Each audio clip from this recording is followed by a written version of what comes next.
Voilà, bonjour et merci à Formaform de nous inviter. La formation PME bruxelloise était jusqu'à présent un petit peu excentrée par rapport aux initiatives de Formaform. Et depuis récemment, on fait partie de la famille, je pense qu'on peut dire cela. Et d'ailleurs, Formaform, avec beaucoup de bonheur pour nous, est venu animer ce qu'on appelle la rentrée des formateurs chez nous. Et d'ailleurs, c'était une belle réussite de notre point de vue. Et donc, merci pour l'invitation et aussi merci pour ces perspectives de collaboration. Alors, nous avons choisi de traiter les thématiques qui étaient soumises aux auditionnés. Hein, c'est comme ça que vous nous appelez, voilà. Hein, on m'aurait prévenu, j'aurais eu encore plus peur. Et nous avons choisi, vous l'avez vu, de prendre la parole à deux voix, mimant de cette manière-là la formation en alternance. La formation en alternance, ça fonctionne en deux temps, et donc on va parler à deux voix. D'abord, rappelez peut-être le contexte que vous connaissez certainement, mais enfin voilà, comme ça on plante un peu le décor. La formation PME à Bruxelles, qu'est-ce que c'est? C'est un service public qui s'appelle le SFPME, représenté par Emmanuel Beaufailly, un service de la Commission communautaire française, mieux connue sous le nom de COCOF. Et le SFPME a agréé un centre de formation, il y a des années de cela, plus de 50 ans, le FP, qui réalise la partie formation en centre. Alors, quelques éléments de chiffrage et de filières de formation, 4 filières de formation. L'apprentissage, on a à peu près 900 apprenants cette année-ci. La formation chef d'entreprise, 4500 apprenants. La formation continue, 1500 apprenants. Et la formation tutorat qui est réalisée par le SFPME, c'est 260 tuteurs formés par an. C'est également 2 centres de validation des compétences. Le SFPME, centre de validation des compétences pour le métier de tuteur en entreprise. Emmanuel Beaufailly approfondira cette question-là. Et puis, en centre de formation, on a 475 formateurs. Ça fait 475 contrats, conventions. Mais ce sont des professionnels en activité. C'est ça vraiment la particularité. La condition sine qua non pour être formateur chez nous, c'est d'exercer son métier. Et à cet égard, d'ailleurs, les personnes ne peuvent donner que maximum 600 heures de formation par an. Et la plupart de nos formateurs donnent beaucoup moins que 600 heures de formation par an, ce qui indique bien qu'on a là un public de formateurs tout à fait particulier. La réalisation de l'alternance fait qu'en entreprise, il y a plus ou moins 3000 tuteurs mobilisés pour accompagner les jeunes et les moins jeunes en alternance. La formation PME, c'est avant tout une méthodologie. La méthodologie, c'est bien l'alternance. Donc 80% de temps en centre de formation, 80% du temps de formation en entreprise, ce qui est un élément de contexte fondamental, puisqu'il faut réaliser le lien entre ces deux temps de formation. C'est aussi 2 lieux de formation, le centre de formation et puis l'entreprise, et 2 temps de formation. C'est aussi 2 types de formateurs. Oula, je vais un peu trop vite. Les formateurs en entreprise, dont Emmanuel parlera tout de suite, et les formateurs en centre. Et moi, je me concentrerai sur les formateurs en centre pour tenter d'apporter des réponses aux questions ou problématisations qui nous étaient soumises. Et donc, on a retenu les questions suivantes parmi la liste qui était proposée. La question de l'importance à accorder à la formation continue des formateurs, le temps qu'on y consacre, qu'on devrait y consacrer, le temps de coordination entre les acteurs, la participation des formateurs au processus de conception des parcours de formation, la tension entre le travail de formation prescrit et le travail réel, le sens que les formateurs donnent à son deuxième métier, celui de formateur, et les normes mobilisées également à l'occasion de la formation. Est-ce qu'elles varient en fonction des disciplines ? Alors, pour tenter d'apporter des éléments de réponse, ou plutôt pour approfondir le questionnement, je propose d'aborder 3 points. Une manière indirecte d'identifier des objets de formation de formateurs qui me semble utile à développer. Ces 3 questions, c'est quelles sont les identités professionnelles en jeu dans le processus de formation. Quelles sont donc les pratiques d'apprentissage propres à ces identités professionnelles? Deuxième question, c'est quels sont les contrats négociés dans le processus de formation Et enfin, la nécessité, un plaidoyer pour soutenir le travail des formateurs pour qu'ils mobilisent la transition entre les contextes d'apprentissage. Puisqu'on se trouve dans un contexte d'alternance, plus encore qu'ailleurs, même si c'est vrai aussi dans d'autres dispositifs de formation, ce lien entre ces deux temps de formation est quelque chose de crucial. La première question, la question des identités professionnelles. Poser la question des identités professionnelles en jeu dans le processus de formation indique que nous nous situons dans une rupture avec les conceptions cognitivistes de l'apprentissage, basées sur la métaphore de l'acquisition de connaissances portée essentiellement par le langage, pour faire droit à une approche où apprenants et formateurs sont avant tout envisagés de façon relationnelle et socialement situés au sein de communautés de pratique. Dans notre dispositif, comme dans d'autres, mais peut-être encore plus que dans d'autres, formateurs et apprenants se rejoignent dans une identité avant tout professionnelle. On est très heureux quand un jeune qui a 15 ans arrive dans notre centre de formation et au bout de 15 jours, si on lui demande s'il est élève, il dit « je ne sais pas ce que c'est » et il nous dit « je suis peintre, je suis apprenti peintre ». Il y a une identité professionnelle qui est fortement mobilisée dès le départ et c'est ce qui crée, je dirais, la communauté entre formateurs et apprenants. Certes, les uns sont novices, les autres sont experts, mais tous participent au travail dans des positions qui évoluent en cercle concentrique. Le parcours de l'apprenant le situe d'abord en périphérie de l'activité productive, à laquelle il assiste, qu'il observe, pour de proche en proche devenir acteur et participer à l'activité pour un jour peut-être dépasser le maître.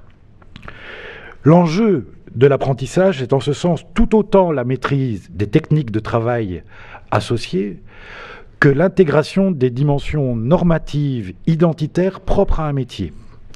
Intégration nécessaire pour réaliser le parcours menant de la périphérie au cœur de la communauté professionnelle. Dans ce cadre, le rôle du langage comme vecteur de transmission des techniques est loin d'être exclusif. Le langage sert à d'autres choses. Le langage sert aussi, peut-être surtout, à apprendre à travailler, donc à coopérer, à organiser la collaboration, à délibérer autour du travail, à problématiser, à accompagner, à contextualiser les gestes. Le geste, l'engagement du corps dans la tâche sont essentiels et sont mobilisés, mais aussi et surtout les codes relationnels propres à un métier. Faire voir, faire faire ensemble de manière organisée sont des vecteurs de transmission souvent premiers. C'est ce que le formateur mobilise, avant tout. Un des objets de la formation de formateur devrait donc, si on valide cette approche et ses conséquences, de les outiller pour accompagner l'apprenant dans son intégration dans une communauté de pratiques, y compris de pratiques sociales. Mais alors, quelle serait la stratégie de formation de formateur à adopter ?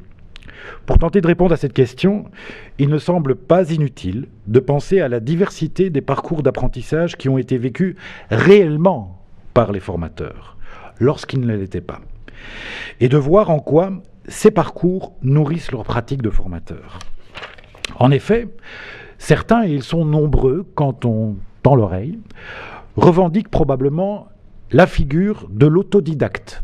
Certes, ils ont eu des formations, certes, ils ont été à l'école. Mais là où ils ont appris, c'est dans une démarche autodidacte. D'autres encore vont revendiquer le compagnonnage. J'ai rencontré un collègue qui m'a tout appris.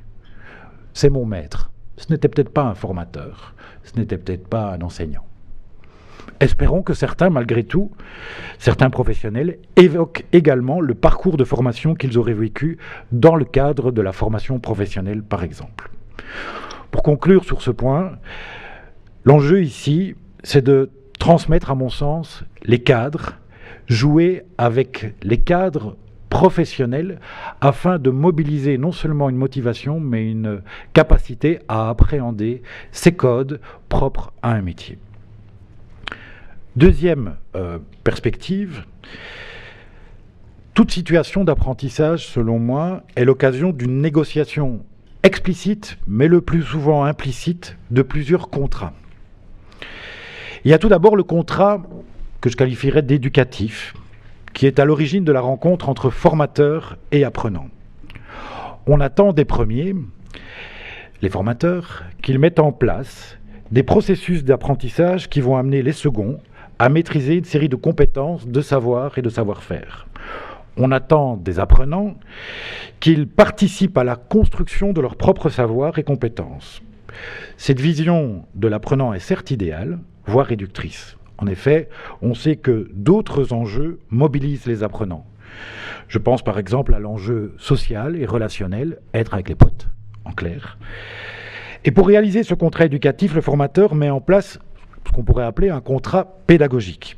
Celui-ci regroupe l'ensemble des comportements du maître et des apprenants qui vont permettre le développement d'un apprentissage. Les règles générales et les habitudes de travail en apprentissage vont ainsi être instaurées. Mais les termes exacts de ce contrat pédagogique ne sont pas toujours explicités, et ce qui est explicité est parfois mal interprété. Les dits et les non-dits peuvent entraîner des situations d'incompréhension, voire de conflit. Le modèle pédagogique qui entend faire de l'apprenant un acteur de son apprentissage doit donner sa place à la négociation du contrat pédagogique.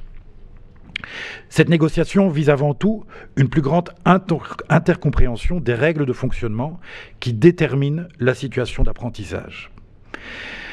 Mais alors, dans le cadre de la formation professionnelle, ce contrat pédagogique est assez proche du contrat que j'appelle le contrat didactique, c'est-à-dire un contrat pédagogique qui emprunte de nombreux éléments spécifiques au contrat propre au secteur professionnel visé.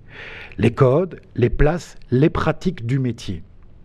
On entend beaucoup ça chez les formateurs. Par exemple, et pour faire simple, prendre un exemple très simple, le fait de porter ou non une tenue de travail, voire un équipement de sécurité, est censé être le même dans le cadre de l'apprentissage et de l'entreprise, et ce n'est pas sans lien sur le cadre dans lequel va se dérouler l'apprentissage. Ce contrat professionnel ou ce contrat didactique, et vous comprenez que je propose d'associer les deux, est, me semble-t-il, un levier pédagogique pour le formateur.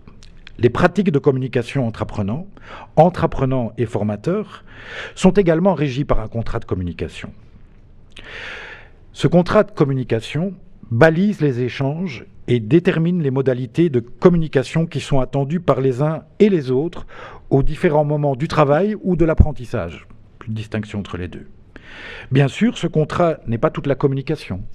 Il constitue un cadre de contraintes que les participants à l'interaction se doivent de respecter.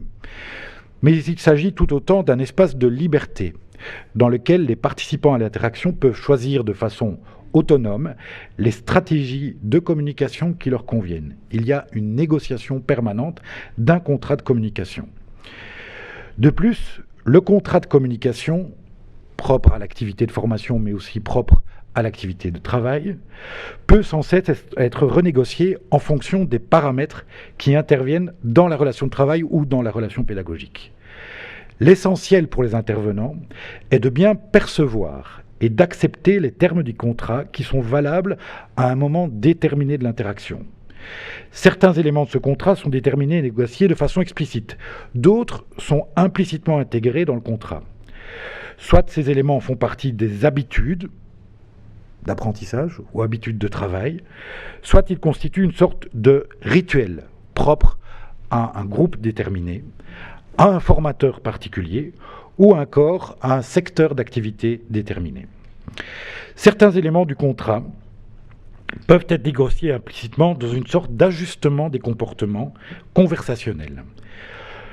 L'enchâssement du contrat de communication, et c'est là que je veux en venir, l'enchâssement du contrat de communication détermine le contrat didactique et détermine lui-même le contrat pédagogique et donc le contrat éducatif.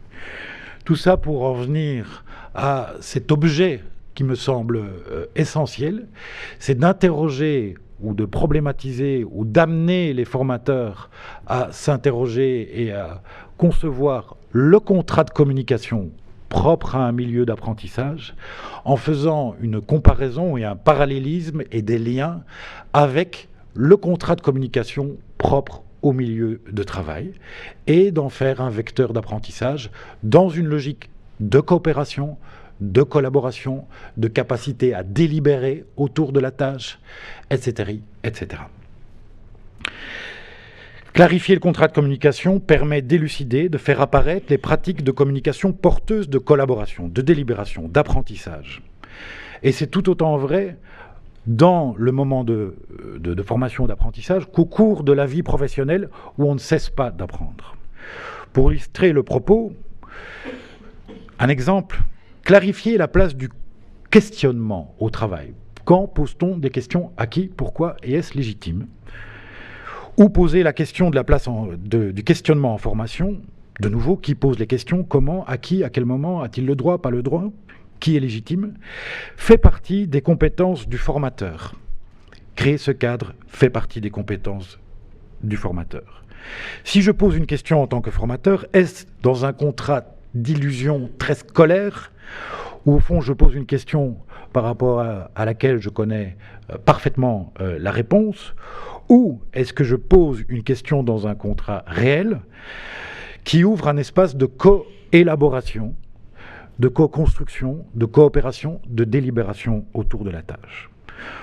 Conclusion de ce deuxième point, il me semble vraiment intéressant de travailler avec les formateurs ces codes et ces pratiques communicationnelles propres à leur milieu de travail pour en faire un levier dans l'exercice de leur deuxième métier, le métier de formateur. Ce qui me permet d'arriver au troisième point en 2 minutes. C'est à peu près le timing. Un troisième objet de formation qui mérite, à notre sens, une attention particulière, et singulièrement dans le cadre de la formation d'alternance, c'est la question du transfert d'apprentissage. Malgré la mise en place d'outils, somme toute rudimentaires, de communication, des carnets de liaison, entre intervenants de l'alternance, les délégués à la tutelle, les formateurs dans centre, les tuteurs en entreprise, force est de constater qu'une des compétences majeures de l'apprenant en tant qu'apprenant est d'être le porteur premier, voire parfois exclusif, des transferts d'apprentissage. C'est le jeune ou le moins jeune en apprentissage qui doit faire le lien entre ce qui se passe en centre de formation, en entreprise, et quand il est en entreprise par rapport à ses différents tuteurs, et quand il est en formation par rapport à ses différents formateurs. C'est à lui que revient cette tâche complexe de faire les liens entre les différentes instances d'apprentissage, différents formateurs, différents lieux de formation, identifier les complémentarités, gérer les conflits, appréhender les différences d'approche qui peuvent survenir. Être apprenant dans l'alternance nécessite de développer cette capacité à faire des liens, à gérer les contradictions. Outiller les formateurs pour soutenir ce travail d'intégration me semble nécessaire, mais comment ? Le chantier est ouvert.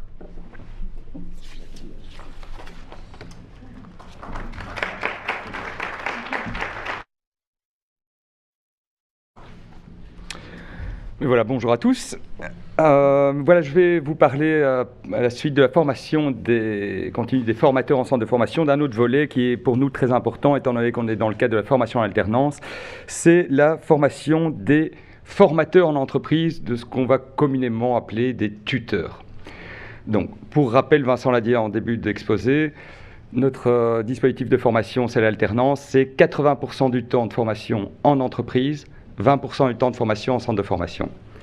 On va donc essayer de répondre aux questions qui nous ont été posées, mais sous cet éclairage spécifique de la formation des tuteurs en entreprise.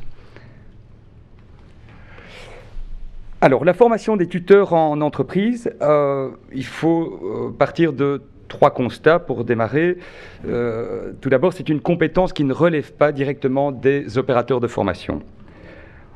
Sur l'obligation de formation continue des travailleurs, on a un cadre légal qui est en pleine évolution, on va en parler dans quelques instants. Et s'il existe effectivement une formation ou des formations tutorat qui sont organisées dans le cadre de différents fonds sectoriels, fonds de formation, il faut bien avouer que l'offre de formation tutorat est relativement limitée. Donc la formation continue en entreprise, c'est un contexte en pleine évolution dans la mesure où, jusqu'à présent, aujourd'hui encore, les employeurs belges ont l'obligation de consacrer environ 1,9% de leur masse salariale totale à la formation de leurs travailleurs, avec, en cas de non-respect de cette obligation, une micro-pénalité de 0,05% à l'ONSS. Aujourd'hui, cette réglementation est en pleine évolution et on devrait aboutir cette année, je pense, à un nouveau cadre qui imposera aux entreprises belges 5 journées par an de formation par travailleur, avec toute une série de contraintes. Il faut être engagé à temps plein toute l'année, etc. Mais on ne va pas en parler nécessairement aujourd'hui. Ce qu'il faut bien voir, par contre, c'est que cette obligation ne s'applique pas aux entreprises de moins de 20 travailleurs. Dans le cadre de la formation en alternance, plus de 95% des entreprises qui accueillent un jeune en formation ont moins de 20 travailleurs. Donc, je pense qu'aujourd'hui, il est vraiment indispensable de s'interroger sur la prise en charge des apprenants, parfois très jeunes, puisque, je le rappelle, dans le cadre de l'apprentissage, les jeunes ont parfois 15 ans en entreprise, donc on a affaire à un public mineur, pour partie du moins. Pour rappel, de nouveau, 80% du temps de formation en entreprise. Une petite question, une petite définition sur la fonction du tuteur. Il y a beaucoup de définitions de la charge de tuteur qui existent, que vous pourrez trouver sur le net au plein d'organisations. On en a choisi une qui est assez généraliste. C'est celle qui a été établie par le consortium de validation des compétences. Un tuteur est un travailleur que l'entreprise affecte à la formation, à l'accompagnement et à l'intégration de certaines personnes en milieu professionnel. Alors pourquoi cette définition est vague? Et je trouve que c'est assez symptomatique. À travers la logique de tutorat, on ne va pas retrouver que des apprenants de la formation en alternance. On va retrouver évidemment tout un public, tout d'abord le public des nouveaux travailleurs, mais pas uniquement. Tout un public également qui va relever de mesures emploi, par exemple les FPIE, les PFI, les stages first, etc. Donc toute une série de personnes qui découvrent un milieu de travail et qui vont réclamer, me semble-t-il à juste titre, une prise en charge et un accompagnement spécifique. Dans le cadre de la formation en alternance, puisque c'est ce que je connais le mieux, c'est ce dont je vais vous parler, on peut se poser la question de savoir quelles sont les conditions qui ont été mises en place par les pouvoirs publics pour engager un apprenant en alternance. Aujourd'hui, pour engager un apprenant en alternance, dans la partie francophone du pays, il faut disposer soit d'une expérience professionnelle de 5 ans minimum, 2 ans si l'entreprise ou le tuteur est diplômé de la formation chef d'entreprise, ou, ce n'est pas et, c'est bien ou, être détenteur d'un titre pédagogique ou d'une attestation de formation au tutorat, ou encore être détenteur d'un titre de validation des compétences. En conclusion, ce qu'on peut dire très clairement, c'est qu'il n'y a pas d'obligation formelle aujourd'hui de formation des tuteurs, des formateurs en entreprise. Dans le cadre de la formation PME, je parle pour Bruxelles, mais je pense que la situation est exactement la même à l'IFA-PME, 99% des entreprises qui forment des apprenants en alternance ont fondé leur demande d'agrément sur base de l'expérience professionnelle et pas sur la base de la détention d'un titre pédagogique ou d'une validation de compétences tuteur. On peut se poser la question sous un autre angle également. Il n'y a pas d'obligation à être formé au tutorat, certes. Est-ce qu'il y a pour autant des incitants? Est-ce qu'il y a des politiques qui incitent les entreprises à former des tuteurs qui seraient désignés? Alors on va distinguer 2 situations, et encore une fois on est dans un contexte en pleine évolution. En région wallonne, il y a effectivement une prime tuteur qui a été mise en place de 750 € par an, qui est octroyée pour l'encadrement d'un jeune à condition d'être tuteur agréé. Être tuteur agréé, c'est-à-dire donc être formé, 8 heures de formation, c'est l'obligation qui a été définie. ou disposer d'un titre de compétences ou d'une formation pédagogique. Et il faut en outre que le jeune réussisse son année. En région bruxelloise, donc on est dans le cadre de la 6e réforme de l'État, jusqu'à aujourd'hui, le soutien au tutorat existe encore via la réduction groupe cible tuteur, c'est-à-dire que l'entreprise bénéficie d'un abattement des charges patronales pendant 4 trimestres.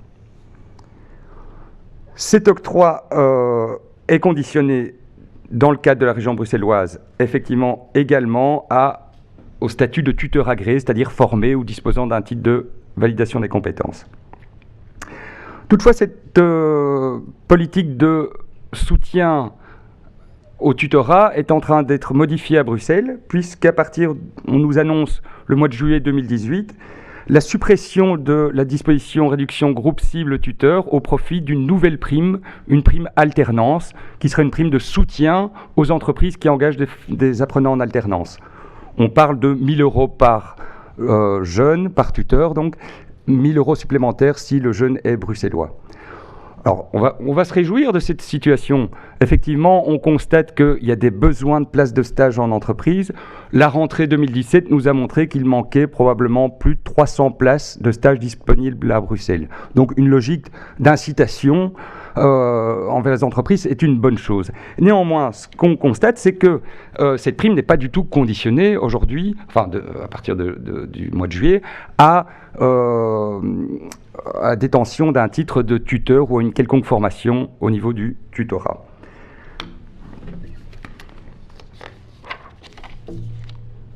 Donc, en synthèse, ce qu'on peut dire aujourd'hui, c'est qu'il n'y a pas de formation continue des travailleurs obligatoires pour les entreprises de moins de 20 personnes. 99%, 95% certainement de notre public, de nos partenaires dans le cadre de la formation PME. Pas d'obligation formelle de formation au tutorat pour les entreprises qui forment des apprenants en alternance, ni en région wallonne, ni à Bruxelles. Un incitant qui existe en région wallonne. Pas d'incitant financier en région bruxelloise. Et on parle ici de volume. Pour la formation en alternance, je prendrai dans ce cas-ci le champ CFA, IFA PME, SF PME. On est sur un volume de plus de 30 000 jeunes formés annuellement. Alors, est-ce que c'est important le tutorat? Est-ce qu'il y a des enjeux à la formation en tutorat? Je pense que je ne vais pas devoir vous convaincre. Hein. Moi, personnellement, je suis convaincu, mais on va quand même en parler 2 minutes. Pour les apprenants, je pense que un des éléments vraiment fondamentaux, c'est réussir le premier contact avec l'entreprise. Surtout dans le cadre de la formation en alternance ou des dispositifs emploi d'ailleurs, puisqu'on a des publics qui généralement ont eu un parcours assez compliqué, un parcours scolaire assez difficile, et le choix de l'alternance ou le non-choix, dans certains cas, il faut bien l'admettre, ça va être un moment charnière dans l'existence de ces personnes, c'est-à-dire c'est un moment où il va falloir les réconcilier peut-être, ou en tout cas leur offrir un environnement positif de construction de leur propre identité en direction d'une insertion à venir dans le monde du travail. Je pense que c'est également l'occasion, à travers des tuteurs formés pour les apprenants, de pouvoir développer des valeurs d'entreprise, des valeurs de savoir-vivre ensemble, des valeurs de savoir-être qui vont leur permettre de s'intégrer durablement dans le monde de l'emploi. Et c'est évidemment, comme en parlait Vincent tout à l'heure, intégrer des codes professionnels qui sont indispensables à la création de cette identité. C'est également augmenter la qualité de l'apprentissage, le taux de certification certainement, et à terme, c'est quand même notre objectif prioritaire en formation professionnelle, d'augmenter les capacités d'intégration dans l'emploi et dans un emploi durable. Il y a également des avantages très évidents pour le tuteur, c'est d'obtenir une reconnaissance professionnelle. Aujourd'hui, dans nombre d'entreprises, on fait jouer à des personnes, à des travailleurs, le rôle de tuteur sans leur en donner les moyens, sans les valoriser et sans les reconnaître. Et parfois, ce n'est pas une décision qui relève du travailleur tuteur, mais qui relève simplement de la direction d'une entreprise il faut bien désigner quelqu'un. C'est également pour le travailleur tuteur développer des nouvelles compétences. c'est certainement, pour le travailleur également, contribuer à une logique de réflexivité et de formalisation de ses propres pratiques. Vincent en parlait tout à l'heure, effectivement, pas mal de formateurs vont vous dire « j'ai appris sur le tas ». Les formateurs en entreprise, beaucoup vont vous le dire. Et ce mode d'apprentissage est très très lié à une logique intuitive. Cette logique, elle gagne à être réfléchie, à être formalisée, à réfléchir les processus qui sont mis en œuvre dans la professionnalité. Et c'est certainement également s'engager dans une démarche citoyenne. Pour l'entreprise, je pense qu'il y a également un enjeu important à former au tutorat. On est dans un contexte post-baby boom, on va voir un renouvellement des travailleurs qui va être de plus en plus compliqué. Les entreprises ont intérêt à utiliser, à s'associer les compétences des plus anciens pour former le renouvellement, le cadre organique qui constituera leurs travailleurs de demain. Mais c'est également se positionner comme entreprise citoyenne, améliorer sa compétence, sa gestion des ressources humaines, probablement sa productivité. La Suisse l'a démontré au travers de différentes études. Et pour nous, je veux dire, c'est aussi un gain pour l'employeur, mais aussi pour les opérateurs de formation, œuvrer à une diminution des ruptures de contrats de formation. Je vais très vite. C'est tout à fait le contrat. De communication. Donc, alors, je vais vous parler donc en 2 minutes d'une initiative qui a été mise en œuvre par le SFPME face à ce contexte où il y a un manque de formalisme, hein, on peut le dire. On a développé une formation tutorat dans le cadre d'un projet soutenu par le FSE, mais c'est une formation tutorat assez spécifique. C'est une formation in situ, c'est-à-dire que on s'est questionné sur ce qui existait et si ça fonctionnait bien. Alors il y a pas mal de formations tutorat, quelques-unes en tout cas qui ont été mises en œuvre par différents opérateurs de formation, mais toujours dans une logique, on invite les entrepreneurs à venir suivre un cursus complet, 8 heures, 10 heures, 16 heures, 20 heures, peu importe. On a constaté que c'était très compliqué pour les PME, surtout pour les TPE, je veux dire. Se priver d'un travailleur pour une entreprise qui ne fait parfois qu'un travailleur, c'est compliqué. Et donc, on s'est dit, voilà, on va changer complètement la manière de fonctionner. On va se rendre en entreprise pour les former in situ et pendant leurs activités.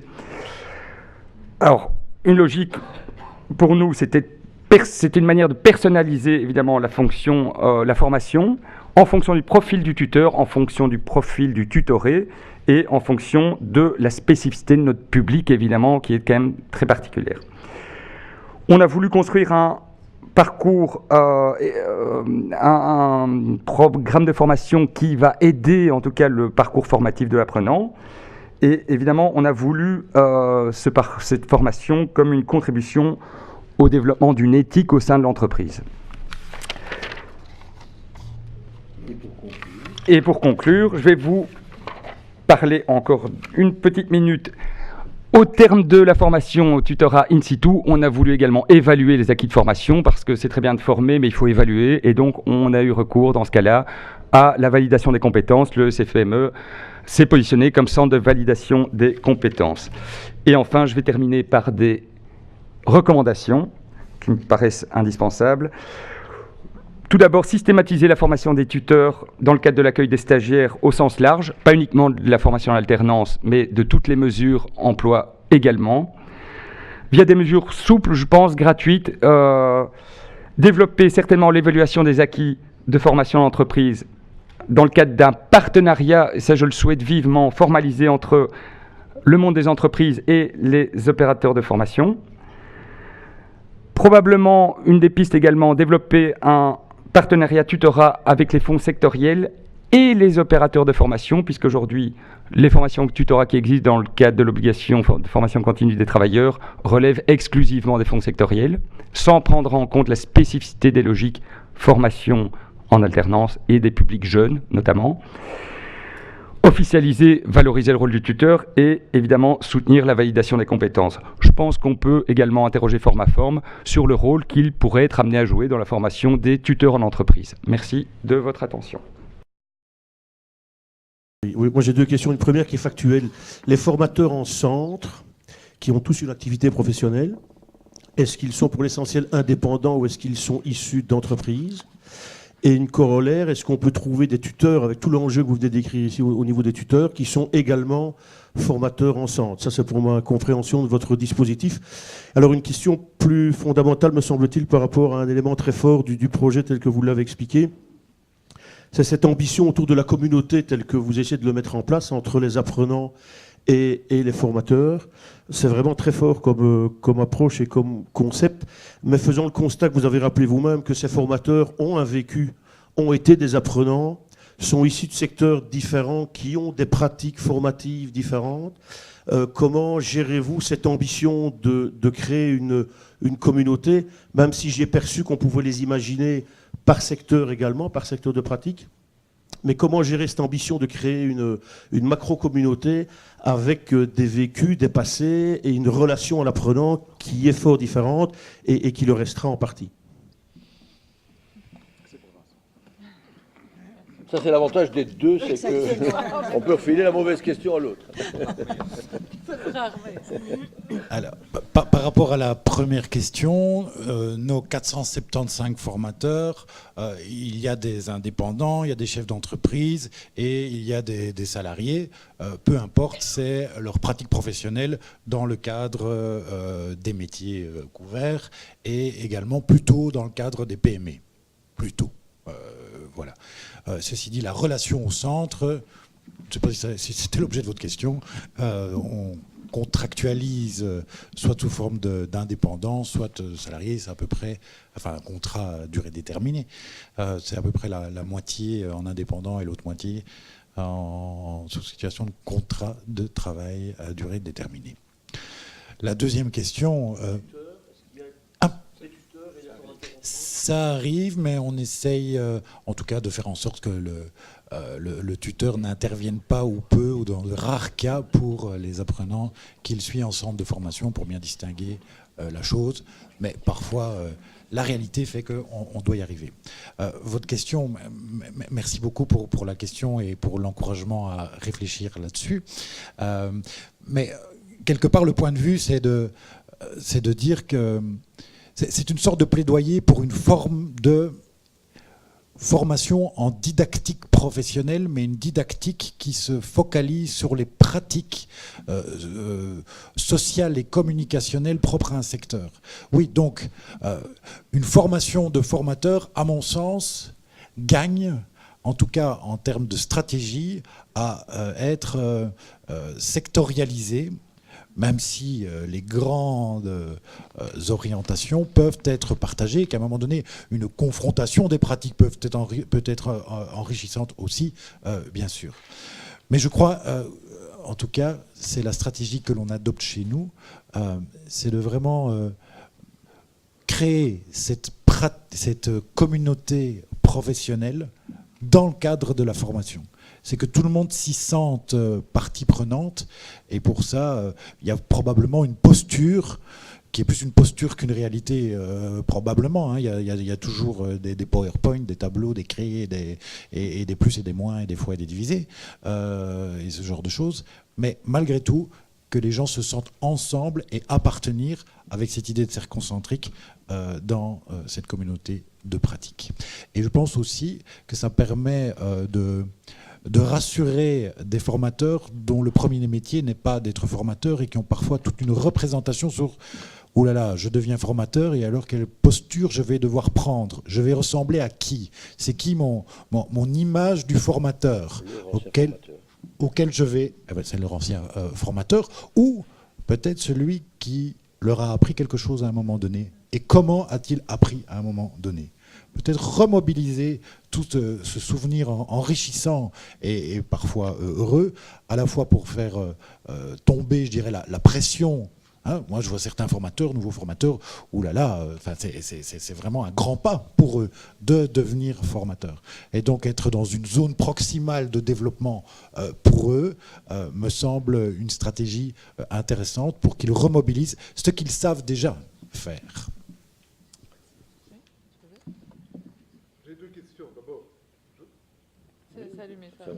Ça marche, bouge rien. Voilà. Donc j'ai deux questions. D'abord, félicitations pour en aussi peu de temps avoir réussi à faire cette présentation qui me paraissait très claire. Mais pour rebondir un peu sur la question de marque et sur la question des communautés de pratique, donc, comment est-ce que l'institution développe tout le travail collectif entre formateurs de formateurs et dans l'espace même de la formation. Donc, quelle est la place du collectif et comment est-ce que c'est géré au niveau de l'institution? C'est la première question. Et la deuxième question, je trouvais fort intéressante les recommandations, mais est-ce qu'on est simplement là, je dirais, dans des vœux que vous émettez tous les deux, ou est-ce qu'il y a quelque chose qui se passe en termes de processus au sein de l'institution? De quelle manière? Nous sommes organisés dans notre centre de formation, donc je vous ai dit, il y a plus de 6000 apprenants, 475 formateurs, c'est une grosse boutique, 15 000 mètres carrés, voilà, je vous passe les chiffres. Et donc, comment faire collectif dans un bateau pareil? Eh bien, c'est créer des petites vedettes, je vais dire ça comme ça, qui à un moment donné vont dans un sens partagé. Donc nous sommes organisés en pôles. Il n'y a rien d'extraordinaire là-dedans, en pôles de métiers, qui sont des grappes de métiers, tout simplement. Et le message qui est passé à ces pôles, c'est que c'est là que ça doit se passer. C'est là qu'on doit soutenir le travail des formateurs en organisant des moments de collaboration, d'échange de bonnes pratiques, etc. Ça passe aussi par des moments comme les délibérations au conseil de formateurs. Voilà. D'autant plus que comme on a des formateurs qui sont des professionnels en activité, et ils n'ont parfois physiquement pas l'occasion de se croiser, tout simplement, entre eux. Et donc on a pu obtenir, et ça répond déjà peut-être de manière anticipée à la deuxième question, on a pu obtenir des moyens complémentaires de notre ministre de tutelle pour financer le temps de formation ou le temps de coopération entre les formateurs. Donc bien sûr, les heures de formation sont payées, mais on a pu dégager des budgets pour pouvoir financer la coopération et la collaboration et la formation également. C'est une nouveauté et on s'en réjouit. Alors sur votre question sur les vœux pieux, mais je vais vous répondre, oui, effectivement, ce sont des vœux pieux. Malheureusement, nous n'avons pas tous les leviers. Je veux dire, effectivement, on a un relais politique très soutenant dans cette législature, en tout cas sur Bruxelles. Je vais vous dire très honnêtement, sur la logique de validation des compétences, et je vais parler d'argent ici. Il y a eu un complément de subvention de plus de 750 000 € qui a été octroyé au consortium de validation des compétences pour la partie bruxelloise. Et donc oui, effectivement, là on ne parle pas de vœux pieux, mais on parle d'un engagement politique fort. Sur la valorisation du tuteur, je pense que le débat dépasse clairement le cadre régional bruxellois. Moi, je ne peux qu'appeler à une concertation Bruxelles-Wallonie, à tout le moins, pour développer une pratique commune. Alors, interpeller le ministre est notre rôle, je veux dire, mais ça ne concernera pas que le ministre bruxellois, le ministre Gauzoin, ça concerne également la question wallonne. Ça dépasse, comme je vous le disais tout à l'heure, le champ de la formation. Pour moi, ça doit impacter nécessairement toutes les logiques de tutorer, que ce soit via des mesures emploi, que ce soit via même la logique des nouveaux travailleurs. Et donc cette discussion va être compliquée. Je ne sais pas si... On est en fin de législature, soyons clairs. Je ne sais pas si aujourd'hui on est en mesure d'ouvrir un débat réel avec les fonds de formation et sur l'utilisation des contributions des employeurs. Comment utiliser cette contribution, comment la mutualiser, comment la rendre transparente, je vais parler de manière assez claire ici, et comment y associer les opérateurs de formation et des opérateurs de formation, enseignement, emploi également, quoi, bien sûr. Donc je ne vais pas vous mentir, je n'ai pas la solution, je ne peux qu'aujourd'hui constater une situation qui ne répond pas, en tout cas, aux besoins des usagers, tout simplement. Oui, d'abord peut-être une petite information qui peut être intéressante pour pallier justement la difficulté de faire sortir de l'entreprise les tuteurs pour se faire former. Il y a déjà un petit temps, mais je pense que c'est quand même intéressant, le service public fédéral personnel et organisation a construit un outil d'auto-formation qui n'est vraiment pas mal fichu, justement sur ce qu'ils appellent des formateurs sur le poste de travail. Donc on ne parle pas de tuteurs, mais de formateurs sur le poste de travail. Je trouve qu'il n'est pas mal fait et c'est un outil. Je pense que si on s'adresse au SPF PNO, il y a moyen encore de se le procurer. C'est un outil intéressant qui, voilà, il est pas mal fait. Moi, j'ai beaucoup aimé la notion de contrat et de contractualisation. Peut-être aussi une contractualisation entre le centre de formation et l'entreprise, hein, comme on vient de l'évoquer. Je trouve que ce qui est intéressant, c'est l'intervention d'un tiers dans le couple formateur-formé. On n'est plus dans le face-à-face, qui peut parfois se transformer en duel, mais il y a un tiers qui nous sert de référent, qui est le contrat qu'on a signé, qu'on a négocié. Donc je trouve que c'est vraiment très très intéressant, tant au niveau de l'autonomisation du formé que de la posture réflexive du formateur. Je trouve qu'ils ont tous les deux à en tirer bénéfice. Maintenant, on ne va pas en discuter maintenant, mais je suis un peu inquiète par la multiplicité de ces contrats éducatifs, contrats pédagogiques, contrats didactiques, contrats de communication. Mais c'est peut-être les exemples qui ont été donnés parce que ça peut apparaître comme rigide, hein, en disant qui pose des questions. Enfin, je comprends bien la philosophie qui est derrière, mais le danger, c'est d'avoir non pas nécessairement un contrat, mais un règlement.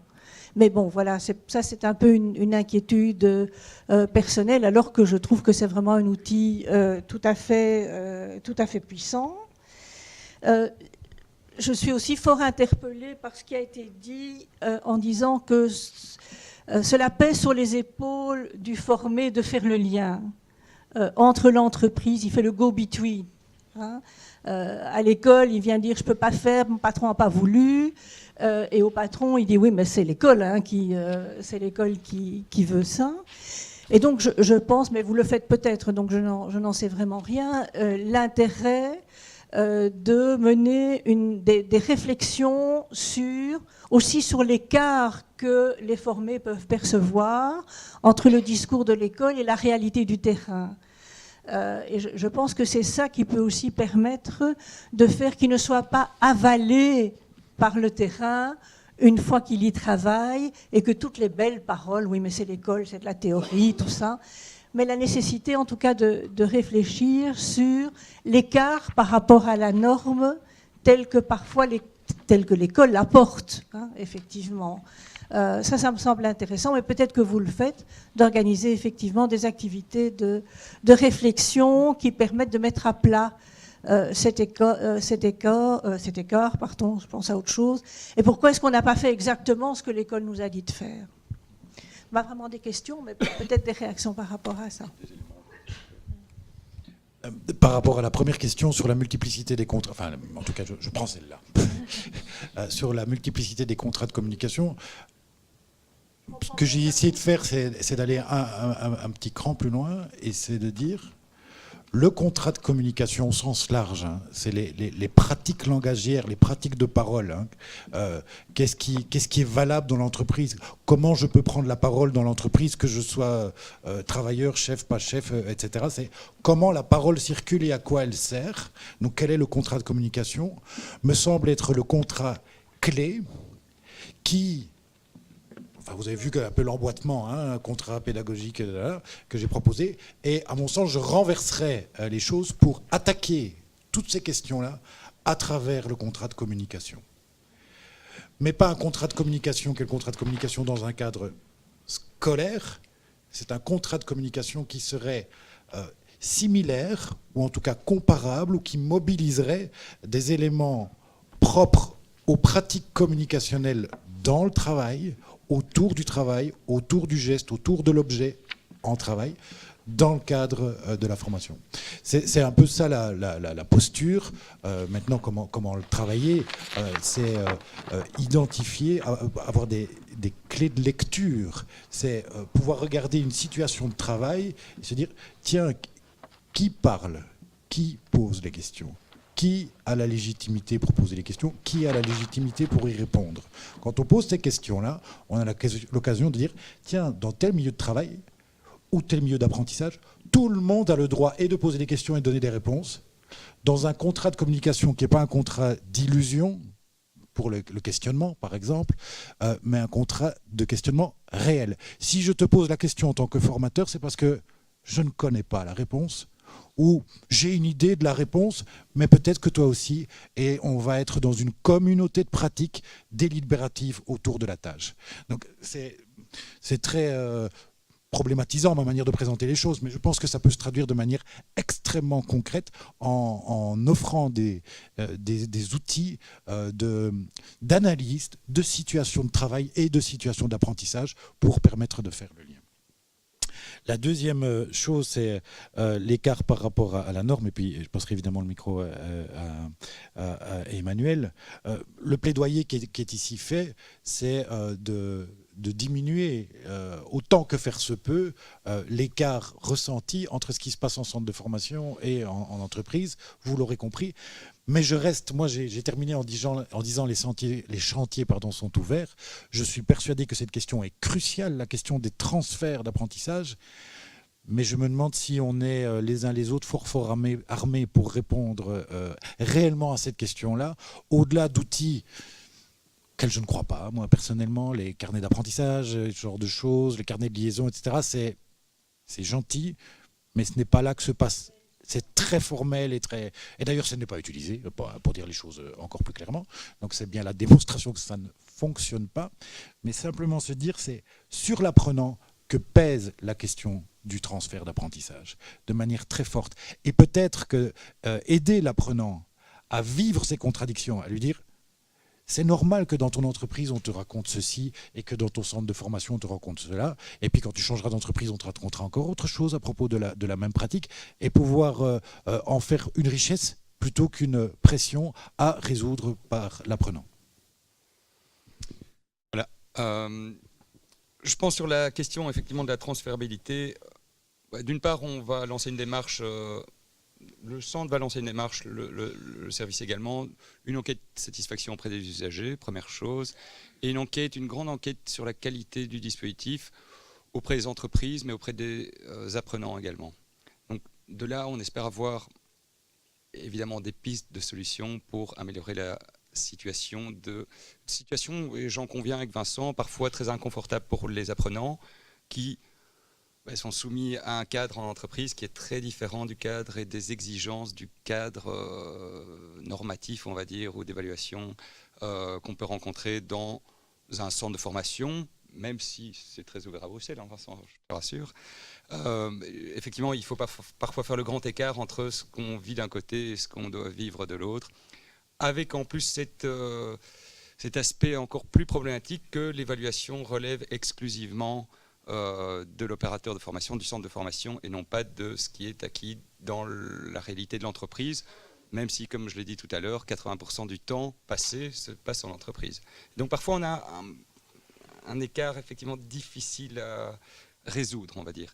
Je pense qu'une des pistes de solution à laquelle on réfléchit aujourd'hui, mais pour laquelle on n'a pas encore pris de décision, c'est de développer l'évaluation en entreprise, des acquis de formation en entreprise, et pas uniquement centre de formation, mais probablement en s'appuyant sur les formateurs de l'entreprise qui permettraient à la fois de mutualiser la logique d'abord de faire discuter les acteurs, hein, et puis de mutualiser les objectifs de la formation entre le monde de l'entreprise, entre le monde de la formation. C'est ma question. Oui, donc moi je voudrais donc mettre en tension un peu votre présentation et celle qui a précédé juste donc, avant la fin de la matinée. Et donc nous avons effectivement l'occasion d'écouter Yvan Queuès qui, depuis plusieurs années maintenant, forme des tuteurs en entreprise. Et donc si je résume vraiment de manière très, très sommaire, peut-être pas caricaturale, son propos de ce matin, c'est de nous dire que finalement... voilà, je vais y arriver. Mais je fais bref, hein, sans détour. Ce qu'il nous dit finalement, c'est que les tuteurs qu'il reçoit en formation ont beaucoup de difficultés à développer, je dirais, le sens de l'initiative, et ils ont beaucoup de difficultés également à quitter la posture de, je cite, « je dis, tu fais ». Donc quitter cette posture de la répétition. Et finalement, ça amène à la question suivante.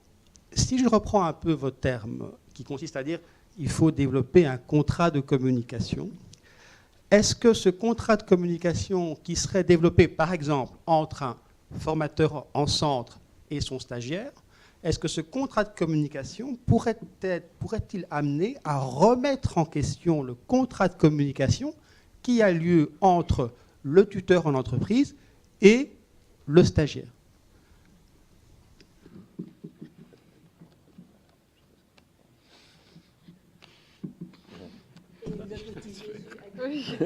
Fais appel à l'équipe.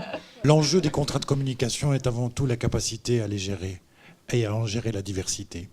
Et donc ça, je pense que c'est essentiel de pouvoir soutenir les apprenants dans la capacité à identifier... Enfin, on a un contrat de communication ici pour réaliser cette rencontre. Il est très balisé, il est productif de sens. Ce jeu de... Nous sommes des auditionnés, hein, il y a le comité de pilotage, et puis il va y avoir la salle, etc. Ça construit du sens. Bien, ce soir, je vais une activité où il y aura un autre contrat de communication, et je crois que je sais plus ou moins comment gérer les deux.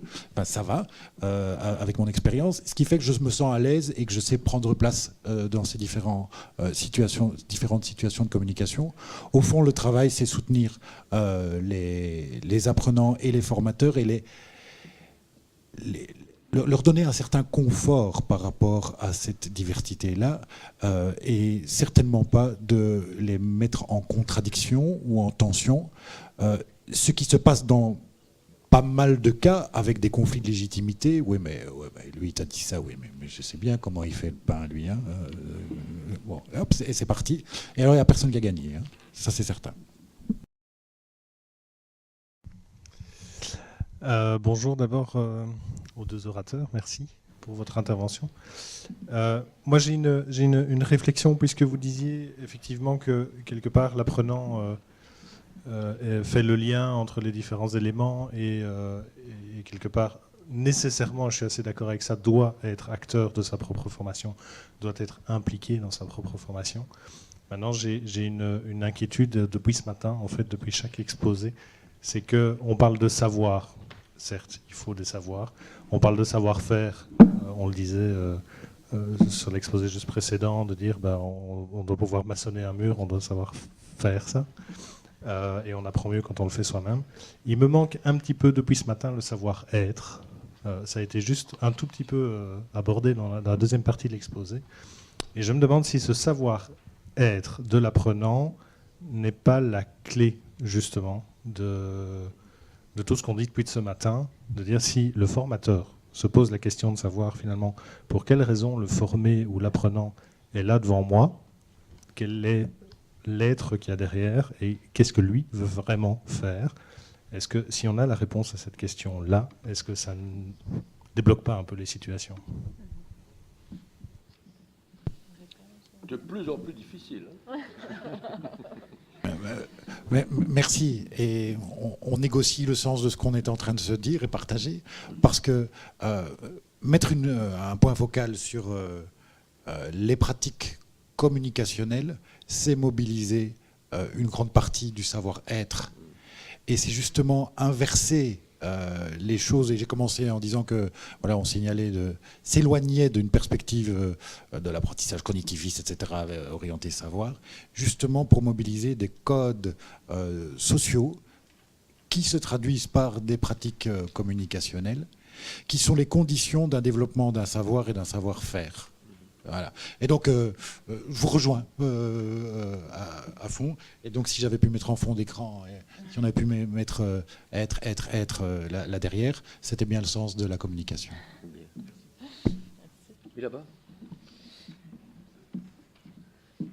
Je comprends bien la nécessité d'apprendre à des stagiaires, à des apprenants, les codes de communication dans le secteur professionnel où ils vont aller travailler par la suite, donc c'est intéressant.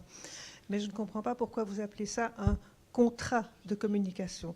Pour moi, le mot contrat, c'est un échange entre deux personnes, chacun donne quelque chose. Or, ici, j'entends plutôt, on va lui apprendre comment on communique dans ce secteur professionnel. Quels sont les codes, quelles sont les normes, On ne communique pas de la même façon si on est dans une équipe de pompiers, quand on va au feu, ou dans une équipe de recherche, etc. Donc j'ai plutôt l'impression d'un transfert de code professionnel nécessaire, mais je ne vois pas où est le contrat. La pression monte. Hein. Alors là, quand on est parfois un peu accuyat, on se réfugie dans du name dropping.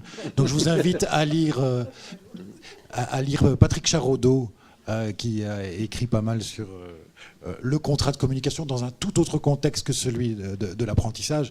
Mais ici, ce n'est pas c'est vraiment la notion de contrat dans un jeu social où il y a une pratique qui est avancée par quelqu'un et qui est validée par l'autre. Tout simplement. Donc ici, la pratique, par exemple, notre contrat de communication consiste à dire celui qui a le micro, c'est celui qui peut parler. Voilà. On n'a pas négocié ça, voilà. Mais on a admis les uns et les autres, en étant dans cette situation-ci, que c'est comme ça que ça fonctionnait. Donc c'est le contrat de communication. Enfin, il faudrait peut-être trouver un autre mot. Mais en tout cas, c'est notre pratique communicationnelle, là maintenant, qui, au fond, ressemble un peu à un contrat parce qu'il y a eu quelqu'un qui a agi d'une certaine manière, l'autre ne l'a pas contredit dans cette manière de faire et même adopte la même posture. Donc dans ce sens-là, il y a contrat, à mon sens, ou au sens de Charaudot pour me dédouaner de toute forme de responsabilité. C'est aussi valider le droit à la communication de l'autre.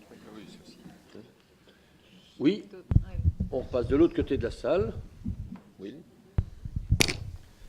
Patrick Charaudot. Je me permets d'intervenir à nouveau parce que effectivement votre exposé a fait écho par rapport au projet que je pilote actuellement et qui est un projet qui traite de la problématique des savoir-faire comportementaux. Donc on l'a, je pense que vous êtes au courant puisqu'on est venu chez vous, et donc on l'a volontairement appelé savoir-faire comportementaux et pas savoir-être, puisqu'on est entré par la porte du métier. Et j'avais envie simplement, mais sans prétention, d'apporter mon témoignage par rapport à l'expérience que j'ai menée il y a quelques jours à la verrerie de Momigny, dans le cadre justement de la formation en alternance. On a animé, alors ce qu'on peut appeler un contrat, ou, voilà, autre chose, je ne sais pas comment on peut le dire, une charte, une négociation autour justement de ces savoir-faire comportementaux. Et la richesse en fait de cette expérience, c'est que c'était négocié avec l'entreprise, le tuteur, le formateur expert et les stagiaires. Et donc voilà, je pense que la difficulté, c'est effectivement d'outiller les formateurs pour parvenir à formaliser quelque chose dans la bienveillance et dans un esprit d'évaluation formative. Mais on peut y arriver. Cette expérience a été menée à bien de façon très positive. Et donc le chantier, comme je le disais tout à l'heure, il est énorme.